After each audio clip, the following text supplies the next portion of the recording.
புதுச்சேரி சட்டப்பேரவையில் உள்ள அமைச்சர் அலுவலகம் முன்பு சுயேட்சை சட்டமன்ற உறுப்பினர் நேரு தர்ணா போராட்டத்தில் ஈடுபட்டதால் பரபரப்பு ஏற்பட்டது.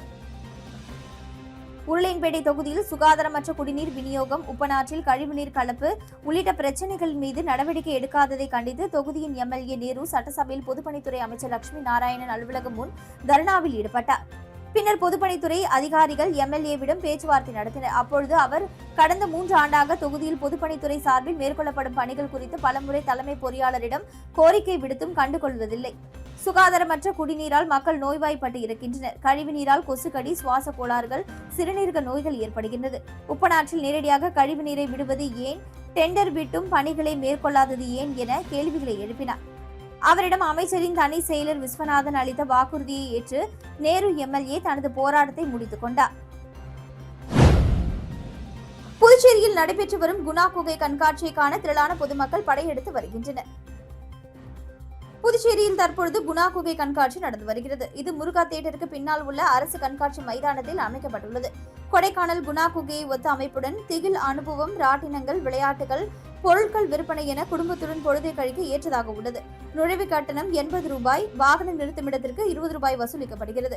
இதில் சிறப்பம்சமாக கொடைக்கானல் குணா குகை போன்ற அமைப்பு, திகில் குகை, இயந்திர மிருகங்கள், நீர்வீழ்ச்சி போன்ற அமைப்புகள், குழந்தைகளுக்கான விளையாட்டுகள், ராட்டினங்கள், ஸ்னோபால், ஐஸ்கிரீம் போன்ற வசதிகள், பல்வேறு பொருட்கள் வாங்குவதற்கான கடைகள், 57 வகையான உணவுகள் கொண்ட ஸ்டால்கள் என பிரம்மாண்டத்துடன் இப்பகுதியில் கண்காட்சி அமைக்கப்பட்டுள்ளது.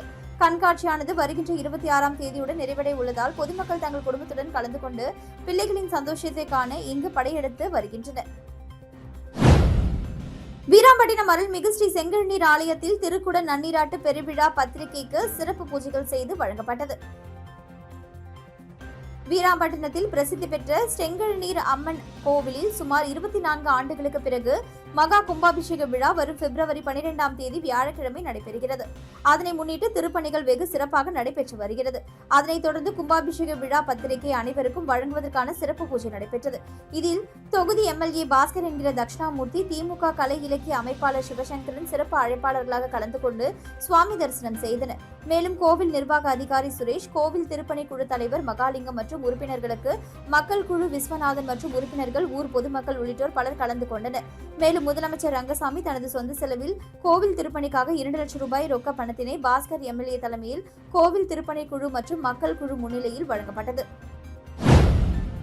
புதுச்சேரியில் மீண்டும் வேலை வழங்க வலியுறுத்தி சட்டமன்றத்தை முற்றுகையிட முயன்ற பொதுப்பணித்துறையில் பணிநீக்கம் செய்யப்பட்ட ஊழியர்கள் 100க்கும் மேற்பட்டவர்கள் போலீசார் கைது செய்தனர். புதுச்சேரி மற்றும் காரைக்கால் பகுதியைச் சேர்ந்த பொதுப்பணித்துறை முன்னாள் ஊழியர்கள் இன்று அண்ணா சிலை அருகே ஒன்று கூடினர். கடந்த 2023-25 பட்ஜெட்டில் அறிவித்தபடி தங்களுக்கு மீண்டும் வேலை வழங்க வேண்டும் மற்றும் 10,500 ரூபாய் மாத சம்பளம் வழங்க வேண்டும் என்ற கோரிக்கைகளை முன்வைத்து அவர்கள் சட்டமன்றம் நோக்கி பேரணியாக செல்ல முயன்றனர். அரசு தங்களை ஏமாற்றி விட்டதாக கூறி போராட்டக்காரர்கள் அனைவரும் காதில் பூ வைத்துக் கொண்டு நூதன முறையில் தங்கள் எதிர்ப்பை பதிவு செய்தனர். சட்டசபையில் அளிக்கப்பட்ட வாக்குறுதியை தேசிய ஜனநாயக கூட்டணி அரசு உடனடியாக நிறைவேற்ற வேண்டும் என அவர்கள் முழக்கமிட்டனர். போராட்டக்காரர்கள் தடையை மீறி சட்டமன்றத்தை முற்றுகையிட முயன்றதால் அங்கு பாதுகாப்பு பணியில் ஈடுபட்டிருந்த காவல்துறையினர் அவர்களை தடுத்து நிறுத்தினர். இதனால் இருதரப்புக்கும் இடையே சிறிது நேரம் வாக்குவாதம் ஏற்பட்டது. தொடர்ந்து போராட்டத்தை கைவிட மறுத்து நூற்றுக்கணக்கான ஊழியர்களை காவல்துறையினர் கைது செய்தனர். ஆண்டு ஆய்வறிக்கையை காவல் நிலையங்கள் சமர்ப்பிக்க வேண்டும் என புதுச்சேரி காவல்துறை தலைமையகம் உத்தரவிட்டுள்ளது. புதுச்சேரி காவல்துறை தலைமையக முதுநிலை காவல் கண்காணிப்பாளர் அனில்குமார் லால் பிறப்பித்துள்ள உத்தரவில் புதுச்சேரியில் உள்ள காவல் நிலையங்கள், புறக்காவல் நிலையங்களில் 2 முதுநிலை போலீஸ் காவல் கண்காணிப்பாளர்கள், 16 போலீஸ் கண்காணிப்பாளர்கள் வருடாந்திர ஆய்வு நடத்த வேண்டும். ஆய்வின் போது குற்ற அதிகரிப்புக்கான காரணம் குறித்து விவாதிக்க வேண்டும். வழக்கு விசாரணை முன்னேற்றத்தை கண்காணிக்க வேண்டும். மீட்கப்பட்ட சொத்துக்களை ஆய்வு செய்ய வேண்டும். வரதட்சணை, மரணங்கள் குறித்து உள்துறை அமைச்சக அறிவுறுத்தல்கள் பின்பற்றப்படுகின்றனவா என்பதை ஆய்வு செய்ய வேண்டும். இறுதியாக காவல் நிலைய செயல்பாடுகள், மேம்பாடுகள், வழிமுறைகளையும் பரிந்துரைக்க வேண்டும். பணியாளர்களின் குறைகளை விமர்சிப்பதாக ஆய்வு இருக்கக்கூடாது. காவல் நிலையங்களின் செயல்பாடுகள் மேம்படுத்துவதாக அமைய வேண்டும். ஆய்வினால் அதிகாரிகள் தங்கள் கீழ் பணியாற்றுபவர்களின் செயல்திறன், விசாரணையின் தரம், தடுப்பு நடவடிக்கை, சிரமங்களை அறிய முடியும். தேவைப்பட்டால் காவல் நிலைய அதிகாரிகள் போலீசார் மீது நடவடிக்கை எடுக்க பரிந்துரைக்க வேண்டும். ஆய்வு அறிக்கையை 6 பிரதிகளாக தயாரிக்க வேண்டும். இதை காவல் நிலைய அதிகாரி, கண்காணிப்பாளர், முதுநிலை காவல் கண்காணிப்பாளர், டிஐஜி, ஐஜி, டிஜிபிக்கு அனுப்பி வைக்க வேண்டும். இந்த ஆய்வை பிப்ரவரி 15ஆம் தேதிக்குள் முடித்து மார்ச் 15ஆம் தேதிக்குள் அதிகாரிகளிடம் சமர்ப்பிக்க வேண்டும் என குறிப்பிடப்பட்டுள்ளது. ஈரான் நாட்டில் மாயமான மாகே கப்பல் இன்ஜினியரை கண்டுபிடித்து இந்தியாவிற்கு அழைத்து வர நடவடிக்கை எடுக்க வேண்டும் என முதல்வர் ரங்கசாமி ஈரானில் உள்ள இந்திய தூதருக்கு கடிதம் எழுதியுள்ளார். இது தொடர்பாக முதலமைச்சர் ரங்கசாமி அனுப்பியுள்ள கடிதத்தில் புதுச்சேரி மாநிலம் மாகே பிராந்தியத்தை சேர்ந்த வேலாயுதன் மகன் உப்ளிதாலி அஜித் தொழில்முறை கப்பல் இன்ஜினியராக அவர் பல ஆண்டுகளாக வெளிநாடுகளில் பணியாற்றி வந்தார். துபாயில் நீண்ட காலம் பணியாற்றிய அவர் சமீபத்தில் ஈரான் நாட்டில் விஸ்டன் என்ற கப்பலில் 3வது இன்ஜினியராக கடந்த டிசம்பர் 16ஆம் தேதி பணியில் சேர்ந்தார். கடந்த ஜனவரி 8ஆம் தேதி வரை அவர் தனது குடும்பத்தினருடன் மொபைல் போனில் தொடர்பில் இருந்தார். அதன் பின்னர் திடீரென அவருடன் எந்த தொடர்பும் இல்லாமல் போனது. இதுகுறித்து எந்த தகவலும் கிடைக்காததால் அவரை விரைவில் கண்டறிந்து பாதுகாப்பாக இந்தியாவிற்கு அழைத்து வர தேவையான நடவடிக்கைகளை மேற்கொள்ள வேண்டும் என குறிப்பிடப்பட்டுள்ளது. காய்கறி மற்றும் மலர் சாகுபடிக்கான விதைகளை 50% மானியத்தில் பெறுவதற்கான விண்ணப்பங்கள் வரவேற்கப்படுகிறது. இதுகுறித்து புதுச்சேரி வேளாண் துறை தோட்டக்கலை பிரிவு இணை இயக்குநர் சண்முகவேலு வெளியிட்டுள்ள செய்திக்குறிப்பில், புதுச்சேரி அரசு வேளாண் மற்றும் விவசாயிகள் நலத்துறை தோட்டக்கலை அலுவலகம் தோட்டக்கலை விவசாயிகளை ஊக்குவித்து காய்கறி மலர் சாகுபடி மற்றும் உற்பத்தியினை அதிகரிக்க முயற்சித்து வருகிறது. அதன்படி புதுச்சேரி யூனியன் பிரதேசத்தில் உள்ள அனைத்து பிரிவு தோட்டக்கலை விவசாயிகளுக்கும் அவர்களின் விருப்பத்திற்கேற்க வரும் தைப்பட்டத்தில் காய்கறி நாட்டு ரகம், வீரிய ஒட்டு மற்றும் மலர் சாகுபடி விதைகளை வாங்கி பயிரிடும் பட்சத்தில் அவர்களின் சாகுபடி பரப்பளவு மற்றும் விதை பரிந்துரை அடிப்படையில் காய்கறி விவசாயிகள் வாங்கும் விதை செலவில் 50% மானியமாக வழங்க திட்டமிடப்பட்டுள்ளது. இத்திட்டத்தில் 50% மானியம் பெறுவதற்கான விண்ணப்பங்கள் தோட்டக்கலை விவசாயிகளிடமிருந்து வரவேற்கப்படுகின்றன. இதற்கான விண்ணப்பங்களை இன்று 20ஆம் தேதி முதல் தாவரவியல் பூங்காவில் இயங்கும் கூடுதல் வேளாண் இயக்குநர் தோட்டக்கலை அலுவலகம் மற்றும் அந்தந்த கிராம பகுதியில் உள்ள உழவர் உதவியகங்களில் பெற்றுக்கொள்ளலாம் என குறிப்பிடப்பட்டுள்ளது. வில்லியனூர் செந்தமிழ் நகரில் 42 லட்சம் ரூபாய் செலவில் தார் சாலை அமைக்கும் பணியை எதிர்க்கட்சித் தலைவர் சிவா தொடங்கி வைத்தார். வில்லியனூர் சட்டமன்ற தொகுதி வில்லியனூர் பாண்டியன் நகர் கிளைக்கு உட்பட்ட செந்தமிழ் நகர் பகுதியில் தார் சாலை அமைக்கும் பணிக்கு சட்டமன்ற உறுப்பினர் மேம்பாட்டு நிதியிலிருந்து 42 லட்சம் ரூபாய் ஒதுக்கீடு செய்யப்பட்டு வில்லியனூர் கொம்யூனியன் பஞ்சாயத்து மூலம் மேற்கொள்ளப்பட உள்ள பணிகளுக்கான பூமி பூஜை நிகழ்ச்சி இன்று நடந்தது. இதில் தொகுதியின் சட்டமன்ற உறுப்பினரும் எதிர்க்கட்சித் தலைவருமான சிவா கலந்து கொண்டு தார் சாலை அமைக்கும் பணியை பூஜை செய்து தொடங்கி வைத்தார். இந்நிகழ்ச்சியில் வில்லியனூர் கொம்யூனியன் பஞ்சாயத்து ஆணையர் பிரபாகரன், உதவி பொறியாளர் சத்யநாராயணா மற்றும் தொகுதி திமுக நிர்வாகிகள் உட்பட பலர் கலந்து கொண்டனர். தனக்கு இலாக்கா தராததற்கு பின்னணியில் திட்டமிட்ட சதி இருக்கலாம் என அமைச்சர் ஜான்குமார் கூறியிருப்பது அரசியல் வட்டாரத்தில் பெரும் பரபரப்பை ஏற்படுத்தியுள்ளது. இது தொடர்பாக செய்தியாளர்களிடம் பேசிய அவர், எனக்கு இலாக்கா தராதது ரொம்ப கஷ்டமாகத்தான் இருக்கு. இதுக்கு அரசாங்கத்தை தான் கழுவி ஊத்துறாங்க. இந்தியா முழுவதும் ஆளும் பாஜக அமைச்சருக்கு புதுச்சேரியில் இந்த நிலையா? இந்த அளவிற்கு பாஜகவை கட்டுக்குள் வைத்து உள்ளாரா என மக்கள் பேச ஆரம்பித்து விட்டனர். இலாக்கா ஒதுக்காததில் திட்டமிட்ட சதி இருக்கலாம் என நான் நினைக்கின்றேன். புதுச்சேரியை பிரதமர் மோடி சொன்னது போன்று பெஸ்ட் புதுச்சேரியாக மாற்ற வேண்டுமெனில் நேரடியாக பாஜக ஆண்டால்தான் சரியாக இருக்கும். அதில் எந்த மாற்று கருத்தும் கிடையாது. புதுச்சேரி சின்ன மாநிலம், மத்திய அரசை சார்ந்துதான் இருக்கிறது. அதனால் மத்தியில் யார் ஆளுகின்றார்களோ அவர்கள்தான் இங்குதான் ஆள வேண்டும். இதுதான் சரியாகவும் இருக்கும். மத்தியில் பாஜக இருப்பதால் இங்கும் பாஜக மற்றும் அதனை சார்ந்தவர்கள் தான் இருக்க வேண்டும். இல்லையெனில் சுத்த வேஸ்ட் என கூறியுள்ளார். ஜான்குமாரின் இந்த பேச்சு அரசியல் வட்டாரத்தில் பெரும் பரபரப்பை ஏற்படுத்தியுள்ளது. புதுச்சேரி காவல்துறையில் சப் இன்ஸ்பெக்டர் பணிக்கு உடற்தகுதி தேர்வு தொடங்கியது.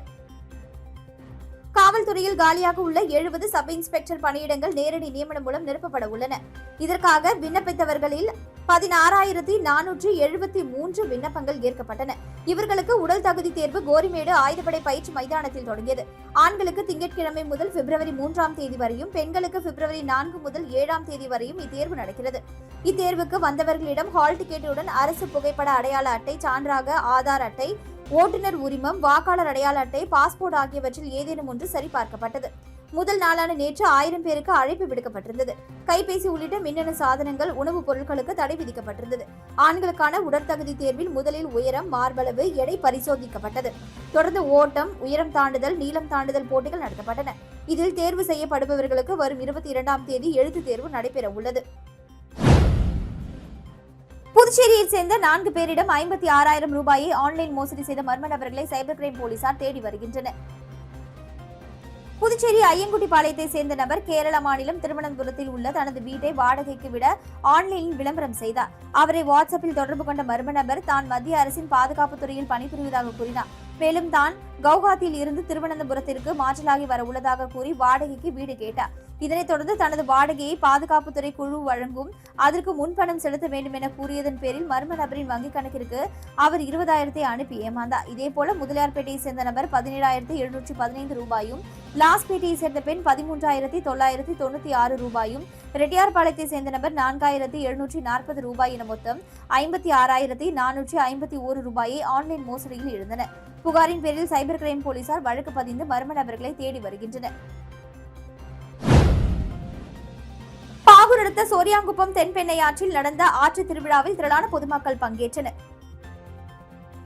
பாகூர் அடுத்த சோரியாங்குப்பம் தென்பெண்ணை ஆற்றில் பொங்கல் பண்டிகையின் 5ஆம் நாளில் ஆற்று திருவிழா எனப்படும் நதி தீர்த்தவாரி நடைபெறும். அதன்படி இந்த ஆண்டிற்கான ஆற்று திருவிழா நேற்று நடந்தது.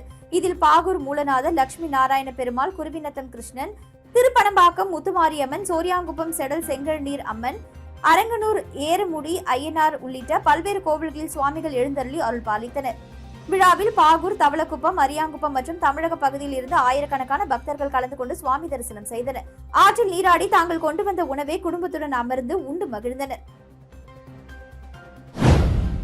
புதுச்சேரியில் 3 மாத்திரைகள் குறிப்பிட்ட தரத்தில் இல்லாத நிலையில் அவற்றை விற்பனை செய்ய அரசு தடை விதித்துள்ளது.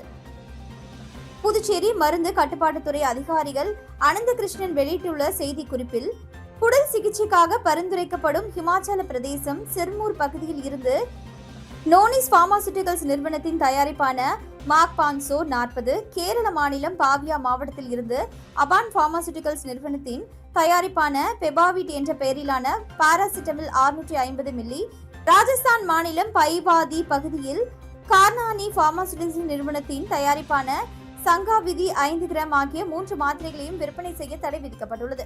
இந்த மாத்திரைகளை மருந்து கடைகளில் விற்பனை செய்யக்கூடாது. மேலும் மருந்து கடைகளில் உள்ள இருப்புகளின் நிலவரத்தை மருந்து கட்டுப்பாட்டுத்துறைக்கு தெரிவிக்க வேண்டும்.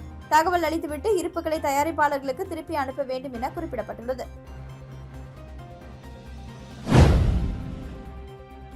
பள்ளி கல்வித்துறை, சுகாதாரம் மற்றும் வருவாய்த்துறையில் உள்ள காலி பணியிடங்களை நிரப்புவதற்கான அரசாணை விரைவில் வெளியிடப்பட உள்ளதாக முதல்வர் ரங்கசாமி தெரிவித்துள்ளார்.